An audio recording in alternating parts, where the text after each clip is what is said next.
We haven't talked about him all year, but Bronny James is a polarizing prospect. He plays for USC, obviously, and he's the son of LeBron James, but you all know that. But this is his first year of potential draft eligibility, and coming into this year, he was one of the top prospects, and since he's been at USC, he has been doing okay, but there's a lot of question about whether or not he should go into the draft this year or whether or not he should wait a few more years. There was actually a clip they interviewed LeBron about if they were really putting pressure on Bronny to try and go this year into the draft, and he says, it's up to him. It's up to the kid. Obviously, we're going to go through the whole process. He's still in the season now, has a Pac-12 tournament coming up. And then we're heartbreaker last night. Yeah, heartbreaker last night in overtime. Heartbreaker last night in overtime. We're going to weigh all options, and we're going to let the kid make the decision if he wants to. I know it's not financial, so let's. It's definitely not financial. Let's go there. And when I saw the clip, it seemed like it was pretty authentic and like they weren't going to put a whole lot of pressure on him. And knowing LeBron, I do think he has the longevity that even if he doesn't go this year, he could still play at a high level for the next 2 or 3, maybe even more years. So I just wanted to get your guys' perspective on Bronny and his draft standing at the moment. Well, just looking at his recent game logs, he hasn't been in double figures since January 17th. That's over a month from now. And looking at those numbers and just the games overall for USC, it's been a lot of losing as of late. So unfortunately for Bronny, it has not been the freshman season that really anybody anticipated just maybe 5 or 6 months ago. And I feel like at this point, it would probably be a mistake for him to take that next step at this current point. Maybe USC makes a little bit of a late run and he starts playing a little bit better. But, I mean, he's averaging 5.7 points on 36% from the field. If he wasn't Bronny James and his name was something else, I don't think anyone would be talking about him making the leap to the league. Yeah, I think he's had a tough year, especially starting from his heart condition that happened in the summer, which hurts. It kind of puts you behind the eight ball. Teammates are getting practice, getting used to each other, and you start a little behind. So I feel it's just hard to evaluate him at the moment, especially because Isaiah Collier went down right when he kind of came back, and that was a role change. And for somebody who already didn't have a lot of time to get ready for the season, changing the role that fast, like it's hard to adjust to. So I give him a little grace in that area. Do I think he could play in the NBA today? I think he has all the skills to. I think personally, he needs to be a little more aggressive. Mm-hmm.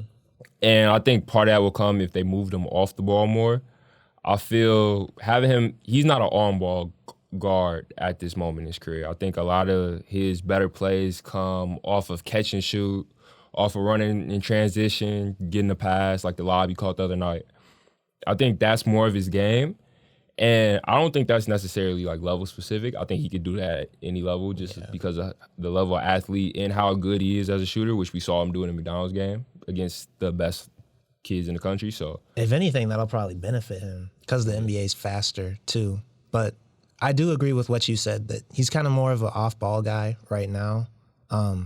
He's a great shooter. Now, the numbers won't go to show it, but I think that he's a better shooter than what the percentage is. The form is there. Yeah. But one thing, obviously he's not 6'8", but he does have his dad's athleticism. And so one thing, too, I would kind of like to see from him a little bit more is like I feel like for a player with because he's built like a tank. Like he's 6'4", 6'3", whatever. But he's still got that burst and that athleticism to just go right at people. So, and I even noticed that during the Hoop Summit in the McDonald's last year. I feel like he just kind of relies on that jumper, which is good. But I feel like he also, if he could get to that paint, that would open up so much more for him. Yeah, I feel like getting to the paint and just being more aggressive in general. Like Gilbert Arenas tells a story about how he was training him and Sky Clark, and Sky Clark was just killing him until Gilbert said something, and then he just seen a whole different side of Bronny. I think if he can try to tap into that side as much as possible, which I think is hard because his entire career he's played as a role player, like at Sierra Canyon. Even his senior year when he was probably one of the better players on the team, he still was kind of deferring a lot. And I get it, like it'll make him a useful piece, I think, when eventually he does get to the NBA, because realistically at his size, he's not likely to be the star of the team. Like most players at his size aren't. So I feel like it set him up for success in the long term, but I think it's also kind of causing his struggles at this current moment.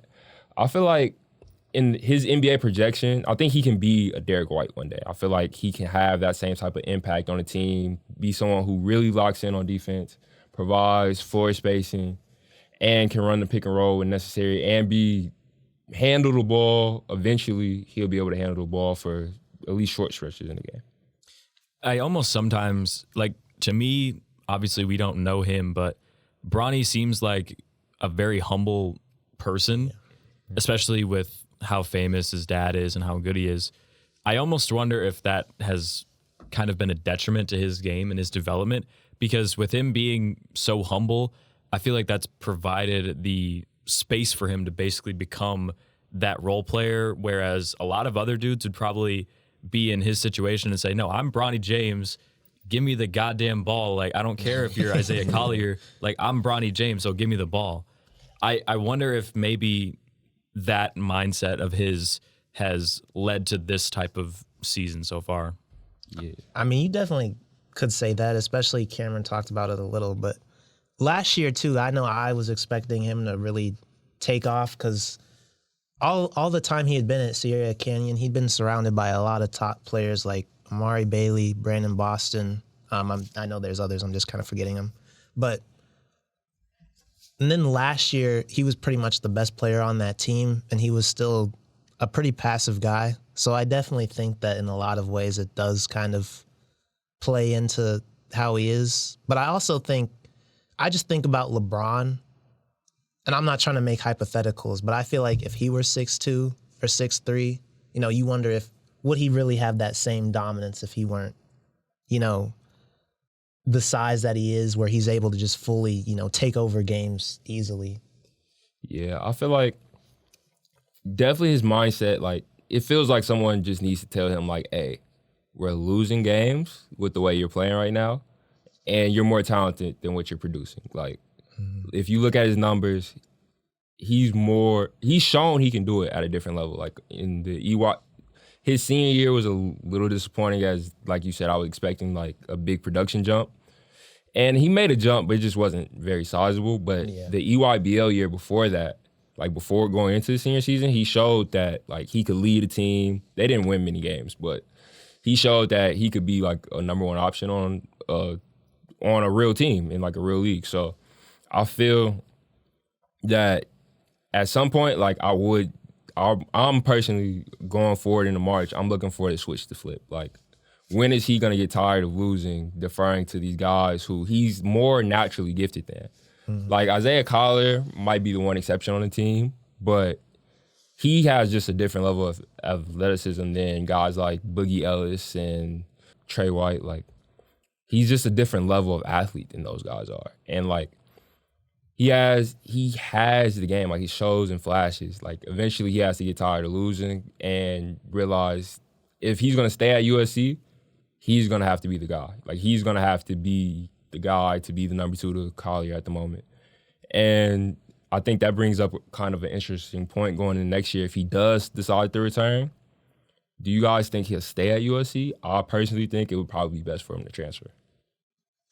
It's tough because if he does stay one more year at USC, that guard room is going to open up a lot because Boogie will be gone, Collier will be gone, so he will have pretty much the reins in that entire backcourt for USC. But like you said, it could just be a thing where he needs to change the scenery. Maybe he transfers to Ohio State. They bring in a new coach after Chris Holman gets fired. That was a program that was recruiting him pretty heavily, and that would, I feel like the PR for that would be really good coming back to the state of Ohio. That would be a really interesting offseason story if Bronny James moved back to Ohio. I don't think that would necessarily help him a whole lot, just because I think for him it's really mostly just mentality. And like wherever he goes, I think if he's surrounded by people who are more talented, that's not necessarily gonna help him. And even if he's in a new situation, I feel like he's where the people are less talented. I feel like it's just gonna kind of be the same thing, where he's trying to find his role in a new situation. So I'd kind of like to see him just be in an already established situation where he knows his role, knows what's expected, and can kind of take it to another level.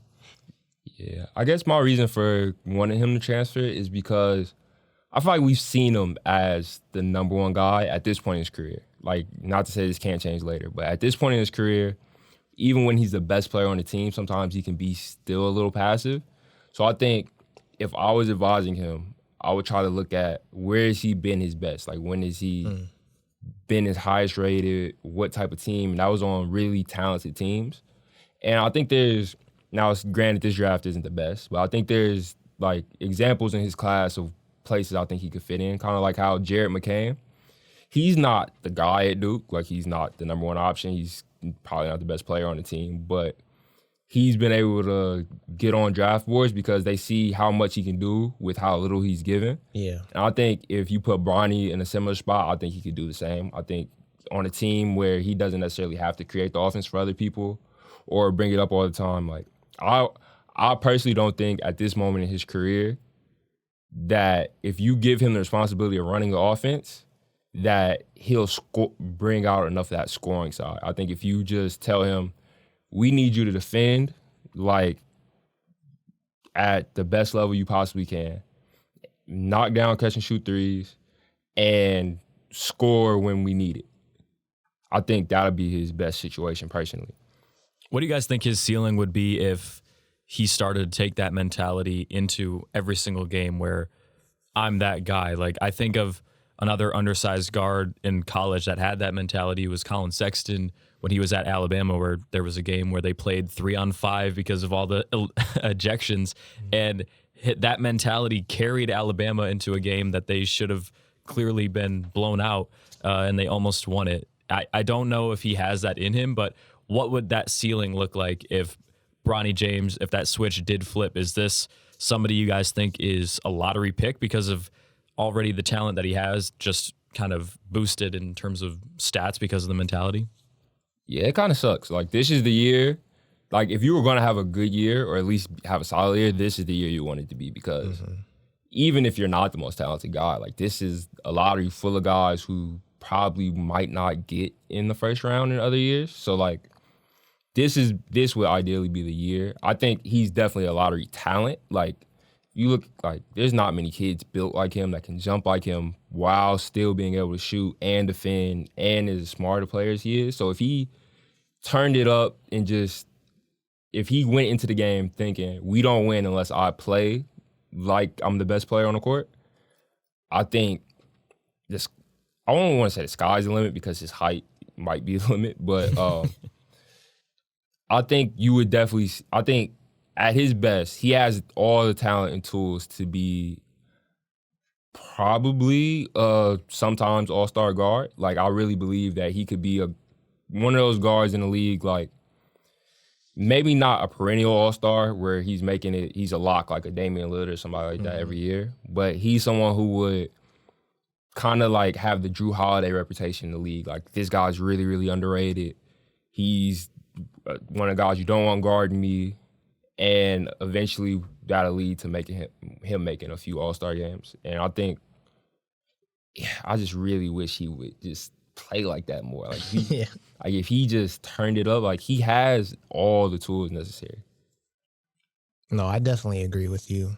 I think we can all agree we'd rather like to see him stay another year. And based on the way things are looking, and if LeBron's being truthful about how much free will they're giving him, then I think that in an ideal world, that's what we'll see happen. But I personally don't think I would rather see him stay. If he's gonna stay at USC, I think he should leave. like go to the league. I feel like the game just suits him better.